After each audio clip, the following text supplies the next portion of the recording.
आणि आता मात्र भाजपला कुठेतरी मित्रपक्षांची गरज भासू शकते। अकोल्यातून भाजपचे अनुप धोत्रे आघाडीवर आहेत, तर अभय पाटील हे आता पिछाडीवर आहेत। 15व्या फेरीत भाजपचे अनुप धोत्रे हे 1965 मतांनी त्यांनी आघाडी घेतलेली आहे। अकोल्यामधून अनुप धोत्रे आघाडीवर गेलेले आहेत, काँग्रेसचे अभय पाटील पिछाडीवर आहेत, तर प्रकाश आंबेडकर याने देखील अकोल्यामध्ये मोठा झटका पाहायला मिळतोय।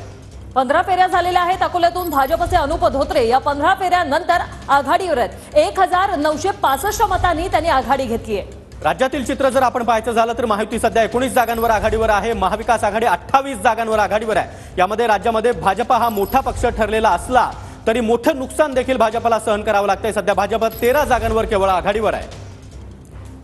राज्यातली ही आकडेवारी आपण पाहतोय, महायुती 19 जागी तर महाविकास आघाडी 28 जागी आणि इतर म्हणजे सांगलीचे विशाल पाटील हे एका जागी सध्या आघाडीवर आहेत। 15व्या फेरीत भाजपचे अनुप धोत्रे हे 1965 मतांनी आघाडीवर आहेत। अकोल्यातून भाजपचे अनुप धोत्रे हे आघाडीवर।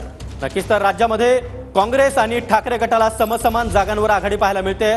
दोन्ही पक्ष 11 जागांवर सध्या आघाडीवर आहेत, तर शिवसेना शिंदे गट 5 जागांवर, राष्ट्रवादी अजित पवार गट एका जागी, तर राष्ट्रवादी पवार गट सध्या 6 जागांवर आघाडीवर आहे। त्यामुळे महायुतीला या ठिकाणी राज्यामध्ये मोठा झटका आहे, तर महाविकास आघाडीची मोठी सरशी पाहायला मिळते आहे।